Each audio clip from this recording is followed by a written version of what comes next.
Hi வணக்கம். இன்னைக்கு பங்குச்சந்தையில் பெரிய மாற்றங்கள் இல்லை. நிஃப்டியை பொறுத்த வரைக்கும் 31 புள்ளிகள் சரிஞ்சு 24,981 நிறைவடைஞ்சிருக்கு. சென்செக்ஸை பொறுத்த வரைக்கும் 167 பாயிண்ட் சரிஞ்சு 81,467 முடிஞ்சிருக்கு. இதை பற்றி பொருளாதார விமர்சகர் நாகப்பன் சார்கிட்ட பேசிடலாம் வாங்க. இது the imperfect show finance. Sir, good evening sir. வணக்கம் சிபி. நிஃப்டி சென்செக்ஸ் நேத்து இன்னைக்கும் பெரிய மாற்றம் இருக்க மாதிரி தெரியல, அப்படியே தான் இருக்கு, நூல் பிடிச்ச மாதிரி.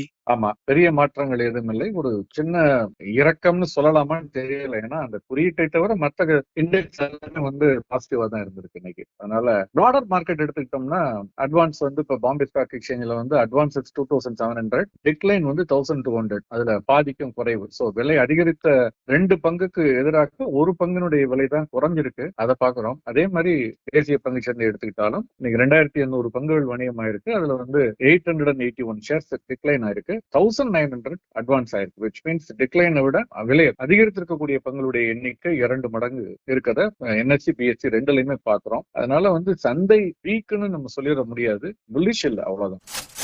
இதுல இன்னைக்கு என்ன செக்டார் சார் கொஞ்சம் பெர்ஃபார்ம் ஆயிருக்கு? ப்ராடரா எல்லா செக்டார்ஸுமே இன்னைக்கு ஏற்றத்துல தான் இருந்தது. ஒரே ஒரு செக்டார், இன்ஃபேக்ட் 2 அல்லது 3 கூட சொல்லலாம், வங்கித்துறை பேங்கிங் செக்டார் இருக்கு இல்லையா, அது FMCG பிரைவேட் பேங்க். இதை தவிர எல்லாமே இன்னைக்கு ஏற்றத்துல இருந்தது. ஆயில் அண்ட் கேஸ் ஒரு 0.67% இறக்கம், FMCG 1.57% இறக்கம், அப்புறம் பேங்க் பெரிய இறக்கம் 0.03% இறக்கம் என்ன சொல்லலாம். பட் மற்ற எல்லா குறியீடுகளும் இன்னைக்கு ஏற்றத்துல தான் இருந்தது. பரந்த குறியீடுகள் நிப்டி 100, 200, 500, 500 பங்குகளை உள்ளடக்கிய குறியீடுகள் கூட இன்னைக்கு ஏற்றத்தில் தான் இருந்ததை பார்த்தோம். பெரிய ஏற்றம் இல்லை, பட் ஆனால் பக்கவாட்டு நகர்தலை விட கொஞ்சம் பெட்டரா இருந்ததுன்னு சொல்லலாம்.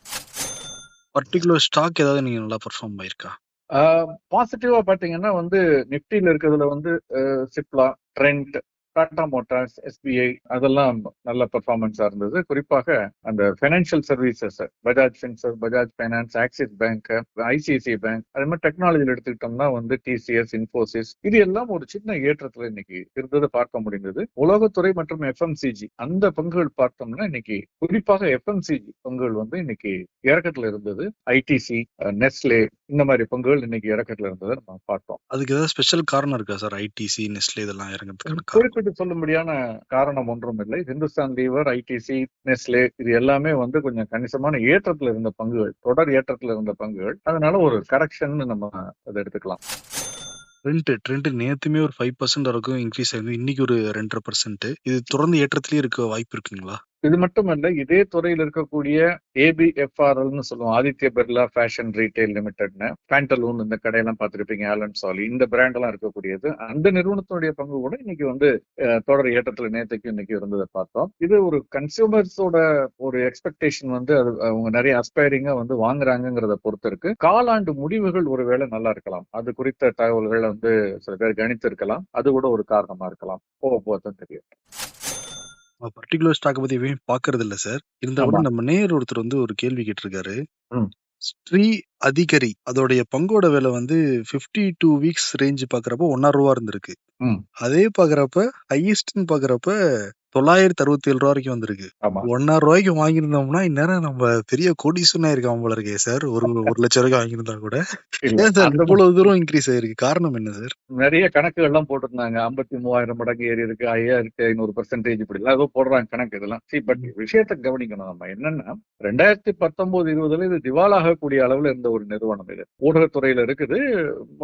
முன்னணி 5 நிறுவனங்கள் ஒரு நிறுவனமா ஒரு கட்டத்துல இருந்தது உண்மைதான். பட் தொடர் நஷ்டம் காரணமாக அது NCLT சொல்லக்கூடிய நேஷனல் கம்பெனி லா ட்ரிபியூனல் அவங்கள்ட்ட போகுது. இந்த இன்சால்வென்சி அண்ட் பேங்க்ரப்சி கோட்னு இருக்கு, திவாலா அந்த மாதிரியான நிறுவனங்களுக்குள்ள ஒரு அதுக்கு அப்ளை பண்ணி இவங்க என்ன பண்றாங்கன்னா சென்ற ஆண்டு 2023 அதை சீரமைக்கிறாங்க. 4 ஆண்டுகளுக்கு பிறகு தொடர்ந்து இந்த எஃபர்ட் எடுத்து அதை சீரமைக்கிறாங்க. சீரமைக்கும் பொழுது என்ன பண்றாங்கன்னா ₹10 முகமதிப்புள்ள பங்குனுடைய முகமதிப்பை 10 பைசாவாக மாற்றுறாங்க. அதாவது நீங்க 100 பங்கு வச்சிருந்தா அது 1 பங்குனுடைய மதிப்புக்கு வந்துருது. அப்புறம் என்ன பண்றாங்க, அந்த 10 பைசா மதிப்புள்ள உள்ள பங்குகள்ல வந்து 100 ஒண்ணு சேர்த்து 10 ரூபாய் மதிப்புள்ள பங்கா மாத்துறாங்க. ஆக நீங்க பாத்தீங்கன்னா 700 ரூபாய் 800 ரூபாய்னு விலை அதிகரித்து கொண்டு போவதுங்கிறது வந்து 100 பங்குக்கான விலை, ஒரு பங்குக்கான விலைன்னு சொல்ல முடியாது. முன்பு இருந்த பங்கு அப்படி ஒப்பிட்டு பார்த்தால் அதன் அடிப்படையில பார்த்தோம்னா இன்னைக்கு தெரியுது ஒரு பங்குக்கான விலை தான். இதை மறுபடியும் பட்டியலிடும் பொழுது அந்த ரீஸ்ட்ரக்சரிங் அப்புறம் பண்ணும் பொழுது அதுக்கு விலை நிர்ணயிப்பது கஷ்டம். அதனால அவங்க மிக குறைவாக இந்த 1 ரூபா 2 ரூபான்னு பழைய விலையை இது பண்ணதுனால அதுல இருந்து இவ்வளவு அதிகரிச்சுதான் தெரியுதே தவிர இது ஒரு மித், இது ஒரு மேராஜ்னு சொல்லலாம். இது வந்து ஒரு சரியான தகவல் கிடையாது. நம்ம அதை அப்படி பார்க்க கூடாது. இன்னும் சொல்ல போனா அதுக்கு நிறைய கட்டுப்பாடுகள்லாம் வைத்திருக்கிறார்கள். இது இவ்வளவு பெர்சன்டேஜ் தான் ஏறலாம், ஜிஎஸ்எம் ஏஎஸ்எம்னு சில கட்டுப்பாடுகள் இருக்கு பங்கு சந்தையில, அது மாதிரி இதுக்கு விதித்திருக்கிறார்கள். ஏன்னா முதலீட்டாளர்கள் தவறாக புரிந்து கொண்டு இதுல வந்து இதாயிடக்கூடாது. தொடர்ந்து நஷ்டத்தில் இயங்கி வரக்கூடிய ஒரு நிறுவனம் இந்த காலாண்டு மார்ச் மாதம் முடிந்தது கூட 20 கோடி வந்து அவங்க வந்து நஷ்டம் காமிச்சிருக்காங்க. பட் இந்த காலாண்டுல பாத்தீங்கன்னா 7 லட்சம் ரூபாய் மட்டும் வருமானம் வந்திருப்பதாக காமிச்சிருக்காங்க, லாபம் வந்திருப்பதாக. அதனால இது வந்து ஒரு மித்துன்னு நான் நினைக்கிறேன். இந்த பெர்சன்டேஜ் எல்லாம் போட்டு கணக்கு போடக்கூடாது. ஏன்னால் இது ஒரு 10 ரூபாய் மதிப்புள்ள பங்கு 10 பைசாவாக மாற்றி அந்த 10 பைசா பங்கு உள்ள பங்குகளில் 100 பங்குகளை ஒன்று சேர்த்து இன்னைக்கு இருக்கக்கூடிய பங்கு. அதுக்கு நம்ம நினைவுல வச்சுக்கணும். இது மாதிரி இதுக்கு பேர் வந்து ரீஸ்ட்ரக்சரிங் சொல்லுவாங்க. நஷ்டத்தில் இயங்கக்கூடிய நிறுவனங்களை ரீஸ்ட்ரக்சர் பண்ணும் பொழுது முன்னால பிஐஎஃப்ஆர்னு இருக்கும், board of industrial finance and reconstruction இருக்கும். அந்த போர்டுக்கு போகும். இப்ப அதுக்கு பதில் இந்த ஐபிசின்னு சொல்றாங்க, இந்த கோடு, அந்த இன்சால்வன்சி பேங்க்ரப்சி கோடு, அதன் அடிப்படையில் என்சிஎல்டின்னு சொல்லக்கூடிய நேஷனல் கம்பெனி லா ட்ரிபியூனல்ல போய் இந்த மாதிரி ரீஸ்ட்ரக்சர் பண்ணி இந்த கம்பெனி முழுவதும் அழிந்து போயிடாமல் அந்த கடன் வாங்கினவங்க எல்லாம் சில தொகையை கழிச்சுக்குவாங்க. உதாரணமா இதுல வந்து கடன் வாங்கினவங்க ஒரு 500 கோடி, அவங்க வந்து எங்களுக்கு 50 கோடி போறன்னு ஒத்துக்கிட்டு இருக்காங்க இந்த ட்ரிபியூனல் முன்னால. ஏன்னா இல்லைன்னா ஒண்ணுமே வராது அப்படிங்கிறதுனால. அப்ப புதுசா வரக்கூடிய ப்ரொமோட்டர் அல்லது இந்த ப்ரொமோட்டர்கள் மேலும் பணம் கொண்டு வரும்போது, ஏன்னா 500 கோடியை விட்டு நிறுவனத்தை நடத்த முடியாது, கடனை திருப்பி கொடுக்கணும்னா. அதனால அது 50 கோடியாக குறைத்து அதை திருப்பி கொடுத்துட்டு அவங்க விலைக்கு வாங்க, இவங்க தொடர்ந்து நடத்துவாங்க. அதன் அடிப்படையில பங்குதாரர்களும் ஒரு இழப்பை வந்து உங்களுக்கு ஏற்பட்டிருக்கு, அதை குறைச்சிருக்காங்க. இப்பதான் சரி என் மனசுல இருக்க பாரமே அடங்கியிருக்கு. 1.5 ரூபாய்க்கு வாங்காம விட்டோமோ அப்படிங்கிற மாதிரி தோணுச்சு. சார், ஆர்பிஐல ரெப்போ ரேட் அறிவிச்சிருக்காங்க. ஆமா, நீங்க கணிச்ச மாதிரி அதேதான் 6.5 தான் இருக்கு. இது பங்குச்சந்தையில தாக்கத்தை ஏற்படுத்தியிருக்கா? சாதாரணமாக தாக்கத்தை ஏற்படுத்தக்கூடிய ஒரு விஷயம் தான் இது. ஆனால் பொதுவாக வந்து சந்தையை பொறுத்தவரை ஒரு 25 பேசிஸ் பாயிண்டாவது இறக்கம் இருக்கும், குறைப்பார்கள் என்று எதிர்பார்ப்பு ஒன்று சின்ன ஒரு நப்பாசைன்னு சொல்லலாம், அந்த மாதிரி இருந்தது. ஆனா எல்லாருக்குமே தெரியும் அவ்வளவு தாராளமா உடனே பண்ணிட மாட்டாங்க. ஒரு கன்சிஸ்டன்ட் அந்த இது கன்சிஸ்டன்சி இருக்கான்னு பார்த்துட்டு தான் பண்ணுவாங்க அப்படின்னு தெரியும். ஸோ அது மாதிரியாவே பண்ணல இன்னைக்கு. பட் வரக்கூடிய நாட்கள்ல அடுத்த சந்திப்பு டிசம்பர்ல இருக்கு, அதுல பண்ணலாம். இன்னும் சொல்ல போனா அதற்கு முன்பு கூட பண்ணலாம். ஏன்னா கடந்த காலங்களில் 2 சந்திப்புகளுக்கு நடுவுல கூட வட்டி விகித மாற்றங்களை செய்திருக்கிறார்கள். அது மாதிரி கூட நடக்கிறதுக்கு வாய்ப்பு இருக்கு. ஏன்னா ரியல் ரேட் ஆஃப் ரிட்டர்ன்ங்கிறது ரொம்ப பாசிட்டிவா இருக்கு. பணவீக்கம் 4% கீழே இருக்கு. வங்கிகள் நமக்கு கொடுக்கக்கூடிய வட்டி விகிதம் 7.5% 8% இருக்கு. அப்போ 3% 4% ரிட்டர்ன் இருக்கும் பொழுது ரியல் ரேட் ஆஃப் ரிட்டர்ன் 2-2.5% மேல இருந்தாலே வட்டி விகிதத்தை குறைப்பார்கள். அது வந்து நடப்பதற்கான சாத்தியக்கூறுகள் அதிகமா இருப்பதை தான் நான் நினைக்கிறேன். இதுவே நாடாளுமன்ற தேர்தல் இந்த மாதிரி பெரிய தேர்தல் நடக்கிறப்ப பங்குச்சந்தையில மாற்றம் இருக்கும். இப்ப 2 சட்டமன்ற தேர்தல் முடிவுகள் கிளியராவே வந்திருக்கு. ஜம்மு அண்ட் காஷ்மீர்ல காங்கிரஸ் கூட்டணி, அதே மாதிரி ஹரியானால பிஜேபி. இது பங்குச்சந்தையில எந்த மாதிரி சார் மாற்றத்தை ஏற்படுத்தும்? இதெல்லாம் ஓரிரு நாட்கள் தான் இதனுடைய தாக்கம்ங்கிறது இருக்கும். ஏன்னா பெரிய பாலிசி சேஞ்சஸ்ங்கிறது 2004 வந்து கம்யூனிஸ்டுகள் அவங்க வந்து அதிகமா ஜெயித்த பொழுது 60 சீட்டுக்கு மேல வந்த பொழுது ஒரு கவலை இருந்தது தொழில்துறையினரை பொறுத்தவரை. அது மாதிரி 2009 நேர்மாறாக நடந்த பொழுது பாசிட்டிவா ரொம்ப ஒரு சென்டிமெண்ட் இருந்தது. இதை தவிர பொதுவா 1992க்கு பிறகே பார்த்தீங்கன்னா நரசிம்மராவ் கவர்மெண்ட்ல இருந்து liberalisation, privatisation, globalisation across the parties, அது யூபிஏ நீங்க என்னென்ன பேர் வேணாலும் போட்டுங்க, என்டிஏ யார் வந்தாலும் அந்த கொள்கைகள்ல பெரிய மாறுதல்கள் எதுவும் இல்லாதனால அவ்வளவு பெரிய மாறுதல்ங்கிறது வந்து இந்த தேர்தலை ஒட்டி வர்றது இல்லை. தொடர்ந்து ஓரிரு நாட்கள் இருக்கும் நிச்சயமாக. ஏன்னா ராஜ்யசபால வந்து ஒரு மேஜர் பில்ல பாஸ் பண்ணணும்னா அதுக்குள்ள மெஜாரிட்டி தேவைப்படும். அது மாநிலங்களுடைய தேர்தல்ல இருந்து வரக்கூடியது. அந்த அளவுக்கு இருக்குமே தவிர பெரிய மாற்றங்கள் எதுவும் இருக்காது. அப்படியே இருந்தால் கூட தேர்தல் முடிவுகள் வருவதற்கு முன்பு கணிப்பை வச்சே அதெல்லாம் டிஸ்கவுண்ட் பண்ணிடுறாங்க இப்பெல்லாம்.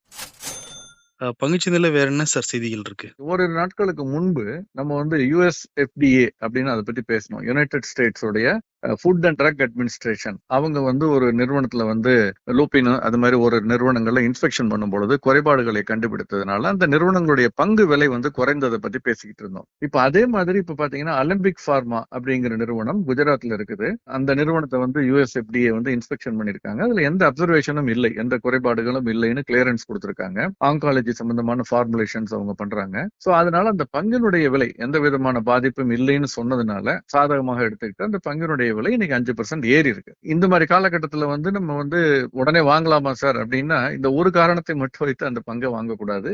நீண்ட கால அடிப்படையில தான் நம்ம வந்து பங்கினுடைய செயல்பாடுகளை பார்க்கணும். அதே மாதிரி திவி ஸ்லாப் அந்த நிறுவனத்தினுடைய பங்குகளும் வந்து இன்னைக்கு பை ரேட்டிங் கொடுத்திருந்தாங்க.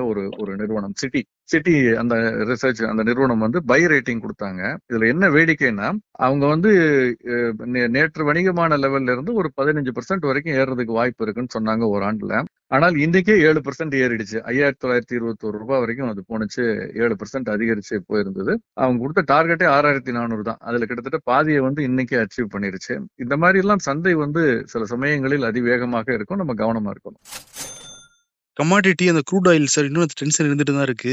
பட் அந்த அளவுக்கு இல்லைன்னு நினைக்கிறேன். அதாவது இப்ப ஒரு படத்துல நாகேஷ் சொல்லுவார் பாருங்க, 40 வயசு வரைக்கும் கஷ்டமா இருக்கும், அதுக்கப்புறம் கஷ்டம் பழகிடுங்கிற மாதிரி ஒரு வேதையான ஒரு விஷயம். சந்தை அந்த தாக்குதல் நடக்கும் பொழுது முதல்ல அதை சீரியஸா எடுத்துக்குவாங்க. அப்புறம் அது ப்ரொலாங் ஆகும் பொழுது எப்படியோ அது கொஞ்சம் குறைஞ்சிரும்னு சொல்லிட்டு ஒரு எதிர்பார்ப்பு வரும். அதே மாதிரி பாத்தீங்கன்னா க்ரூட் ஆயில் வந்து அந்த அறிவிப்புகள் அந்த பிரச்சனை ஆரம்பிச்ச காலகட்டத்துல $80 தாண்டியது. இப்ப திரும்ப இந்த $73 $73 வந்துருச்சு WTI க்ரூடு. அதே மாதிரி உள்ளூர் சந்தையில க்ரூட் ஆயில் வந்து 1.5% கீழே இறங்கி 6,150 வந்துருச்சு. 6,300 கிட்ட இருந்தது இந்த வார துவக்கத்துல. சோ பெரும்பாலும் இனி பக்கவாட்டு நகர்தலுக்கே போயிருது. வெள்ளியினுடைய விலை கூட திரும்பவும் $32 கீழே வந்து $31 கீழே இருக்கு. சோ அதனால அது வந்து இனிமே அது பக்கவாட்டு நகர்தலை நோக்கி தான் சென்று கொண்டிருக்கிறது. Fine sir. நிறைய பங்குகளை பத்தி டீட்டெயிலா வந்து சொல்லியிருந்தீங்க. இந்த ரெப்போ ரேட்டை பத்தி சொல்லியிருந்தீங்க. ரொம்ப நாட்கள் இன்னும் நிறைய பேசுவோம் சார். இம்பர்ஃபெக்ட்ஸ் ஆஃப் ஃபினான்ஸ்ல நிறைய நேரில் நிறைய கேள்விகள் கேட்டுட்டு இருக்காங்க. அவ்வப்போது கேள்விகளுக்கும் நம்ம வந்து பதில் சொல்லுவோம் சார். நிச்சயமா. ரொம்ப நன்றி சார். Thank you sir. நன்றி சிபி.